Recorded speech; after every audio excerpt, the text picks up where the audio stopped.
नमस्कार दोस्तों, मैं दीपेंद्र चौबे। भारत में डॉक्टर बनने का सपना देख रहे हैं।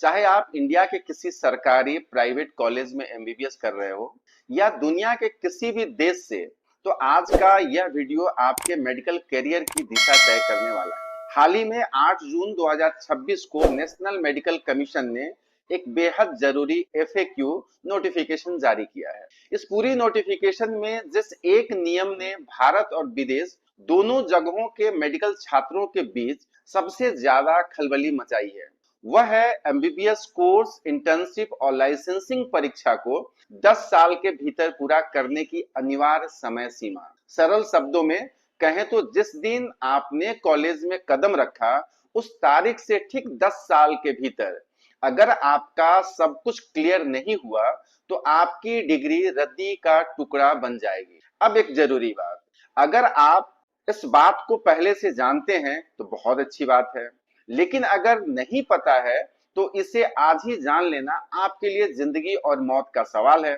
क्योंकि याद रखिए, यह कड़वा सच आपको सोशल मीडिया पर सूट बूट और कोट पैंट पहनकर घूमने वाले या चेहरे पर लिपस्टिक पाउडर पोत कर बड़ी बड़ी बातें करने वाले तथाकथित महाराजा महारानी जैसे एमबीबीएस कंसल्टेंट और एजेंट्स कभी नहीं बताएंगे।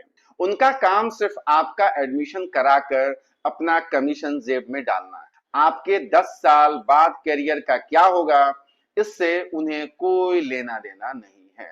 आज के इस वीडियो में हमारा पूरा फोकस सिर्फ इसी 10 साल के नियम के कानूनी सच पर होगा। हम गहराई से जानेंगे कि एनएमसी एक्ट 2019, जीएमईआर 2019, एफएमजीएल 2021 और सीआरएमआई रेगुलेशन इस बारे में क्या कहते हैं। और सबसे बड़ा सवाल, क्या यह नियम भारतीय छात्रों आईएमजी पर भी लागू होता है? वीडियो को आखिरी तक जरूर देखिएगा, क्योंकि आज हम सीधे कानून की धाराओं की बात करेंगे। सबसे पहले आपके उस सवाल का जवाब देते हैं जो इंटरनेट पर आपको कोई नहीं बताएगा। यह नियम किस तारीख के किस कानून और किस सेक्शन में लिखा हुआ है? एनएमसी ने अपने 8 जून 2026 के ताजा एफएक्यू के क्वेश्चन नंबर 12 में इसका पूरा कच्चा चिट्ठा खोल कर रख दिया है। आइए इसे सिलसिलेवार तरीके से समझते हैं। सबसे पहले यह जानिए कि एनएमसी के पास यह नियम बनाने की ताकत कहां से आती है। नेशनल मेडिकल कमीशन एक्ट 2019 की धारा 57 के तहत एनएमसी को चिकित्सा शिक्षा के स्टैंडर्ड तय करने के लिए नियम और रेगुलेशन बनाने का पूरा अधिकार प्राप्त है। एनएमसी ने एफएक्यू में साफ किया है कि इस 10 साल की कैपिंग का जन्मदाता ग्रेजुएट मेडिकल एजुकेशन रेगुलेशन 2019 संशोधित है।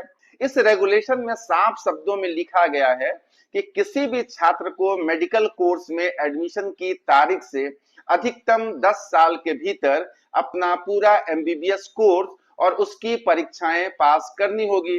एफएमजीएल रेगुलेशन 2021 एफएमजीएल आया तो उसमें भी विदेश से एमबीबीएस करने वाले छात्रों के लिए कड़ी शर्तें जोड़ी गई और साथ ही यहाँ भी 10 साल की कैपिंग की बात कही गई है।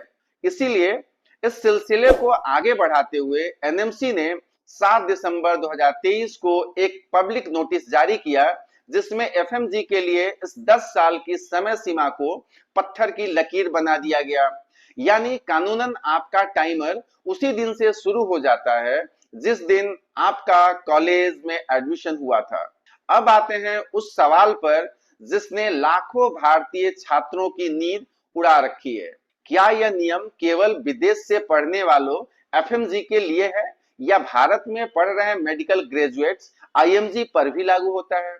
इसका सीधा, स्पष्ट और कानूनी जवाब है हाँ।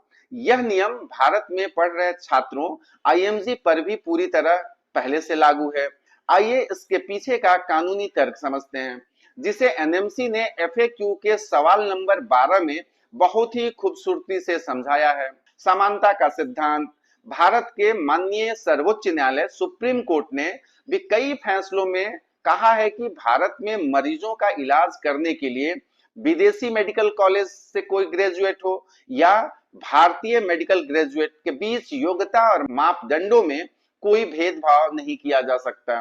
दोनों को बराबर आंका जाएगा। चूंकि यह 10 साल की कैपिंग का नियम मूल रूप से ग्रेजुएट मेडिकल एजुकेशन रेगुलेशन 2019 से आया है और जीएमईआर मुख्य रूप से भारत के मेडिकल कॉलेजों को रेगुलेट करने के लिए बनाया गया कानून है। इसलिए भारत का कोई भी एमबीबीएस छात्र इस 10 साल के घेरे से बाहर नहीं है। एनएमसी का कहना है कि जब भारत में पढ़ने वाले छात्र के लिए 10 साल की समय सीमा तय है तो विदेश से पढ़ने वाले छात्रों को 12 या 14 साल की छूट कैसी दी जा सकती है। इसलिए दोनों के लिए नियम समान है। अब बात करते हैं उन छुपे हुए नियमों की जो इस 10 साल की कैपिंग के दायरे में आते हैं और जिन्हें समझना आपके लिए बहुत जरूरी है। CRMI रेगुलेशन 2021 भारत में एमबीबीएस पूरा करने के बाद आपको कंपल्सरी रोटेटिंग मेडिकल इंटर्नशिप यानी CRMI करनी होती है। एनएमसी के नियमों के मुताबिक आपकी पढ़ाई, आपकी विदेशी या भारतीय इंटर्नशिप और भारत में रजिस्ट्रेशन के लिए जरूरी क्लर्कशिप, यह सब कुछ मिलाकर भी कुल समय 10 साल से ज्यादा नहीं होना चाहिए। नेक्स्ट नेशनल एग्जिट टेस्ट आने वाले समय में जब नेक्स्ट परीक्षा पूरी तरह लागू हो जाएगी तब भी यह 10 साल की सीमा नहीं बदलेगी। आपको अपनी पहले थ्योरी क्लास के पहले दिन से लेकर नेक्स्ट स्टेप 1 और स्टेप 2 को पास करने तक का पूरा सफर इसी 10 साल की डेडलाइन के अंदर ही खत्म करना होगा। एनएमसी ने एफएक्यू के अन्य हिस्सों में माना है कि कोविड-19 या यूक्रेन संकट के कारण छात्रों को ऑनलाइन पढ़ाई करनी पड़ी और उनके साल बर्बाद हुए। एनएमसी ने उन्हें भारत में ऑफलाइन क्लिनिकल कंपनसेशन क्लासेस करने की इजाजत तो दी है, लेकिन ध्यान रहे इस अतिरिक्त ट्रेनिंग को पूरा करने के बाद भी आपकी कुल अवधि आपके एडमिशन की तारीख से 10 साल के पार नहीं जाना चाहिए। तो दोस्तों, कंक्लूजन यह है, नेशनल मेडिकल कमीशन एनएमसी ने 8 जून 2026 के एफएक्यू के सवाल नंबर 12 के जरिए यह साफ कर दिया है कि चिकित्सा शिक्षा की गुणवत्ता से कोई समझौता नहीं होगा। चाहे आप जीएमईआर 2019 के तहत भारतीय छात्र हो या एफएमजीएल 2021 और 7 दिसंबर 2023 के नोटिस के तहत आप विदेश से एमबीबीएस के छात्र हों, आप सभी के लिए 10 साल की यह समय सीमा एक बड़ा कानून है। अगर आपने साल 2019 के बाद एमबीबीएस में एडमिशन लिया है तो तुरंत अपनी यूनिवर्सिटी के कागजात, अपनी क्लिनिकल ट्रेनिंग का समय और अपनी बची हुई परीक्षाओं का हिसाब लगा लीजिए ताकि आप इस डेडलाइन के अंदर सुरक्षित रूप से डॉक्टर बन सकें। अगर आपको कानून की धाराओं और एनएमसी के इस नियम को लेकर कोई भी कंफ्यूजन है तो कमेंट में अपना सवाल जरूर लिखेंगे। इस वीडियो को हर उस मेडिकल छात्र के साथ शेयर करें जिसे इस कानून की जानकारी नहीं है। वीडियो को लाइक करें और इस चैनल को सब्सक्राइब करना न भूलें। आप देश या विदेश में एडमिशन लेना चाहते हैं तो लेने से पहले एक बार जरूर संपर्क करें। बहुत बहुत शुक्रिया। नमस्कार।